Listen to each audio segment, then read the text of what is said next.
Good morning, church family. I hope you're doing well on this Friday morning as we close out our reading for the week. Before we get started, I just want to let you know that I just recognized that I've had a Navy shirt on every day while recording this week, but I promise it's been a different Navy shirt every day. I do change my clothes and wash my clothes, but I have been wearing Navy all week, and so I just want to make you aware of that.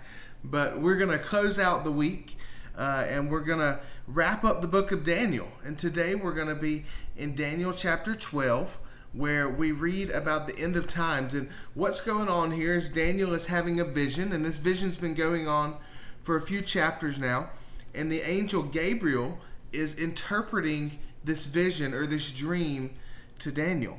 And so this portion, this chapter 12, is focused around the end of times. And as we get into it, the first three verses really talk about God's triumph, and it talks about the reward of God's people.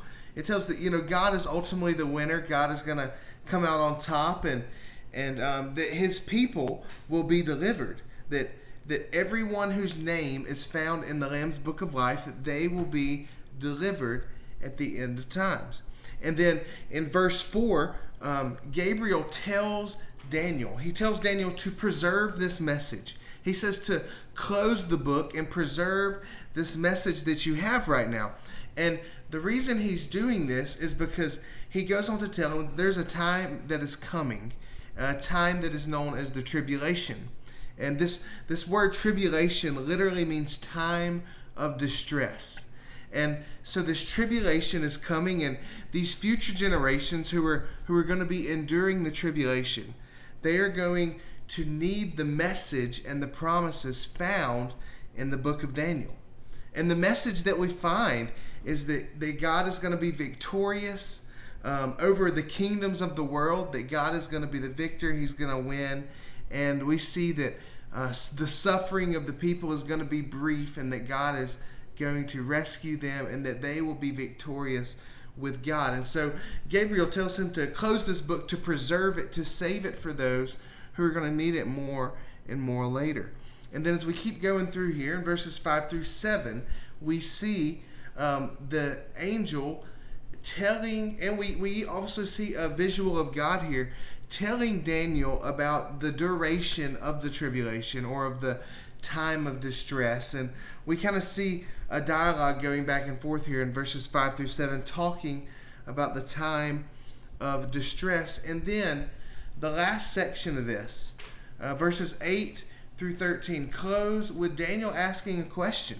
He says, what will be the outcome of all of this? And we believe, and commentators believe, that he's not only talking about the end of times, but of all these visions that he's had, and what's going to be the outcome. And we know that God is going to conquer, God is going to win, that sin and death will be defeated forever, once and for all, that we will live as believers in perfect community with God forever and ever. And in this last section, there's something that really stood out to me that kind of it plays off of the rest of this, but it's not really on the same line of thought.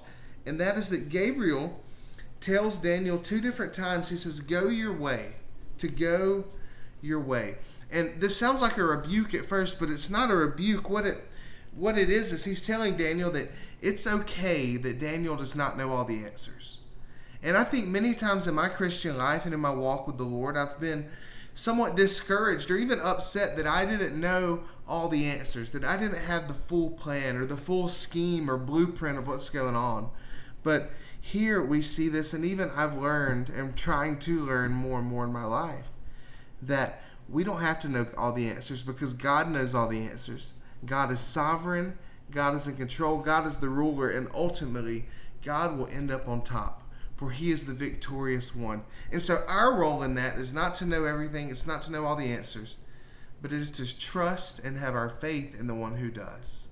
And so I hope today that your faith is in the Lord who has all the answers, the one who knows the beginning and the end, and the one who knit us together in our mother's wombs, and the one who created and sustains the universe. I hope that your faith today is in Jesus Christ, and I hope that you look forward to this coming age where God will come and conquer and be victorious forever and ever. And so I hope you close out the week this morning with Daniel chapter 12, and I look forward to seeing you Sunday morning.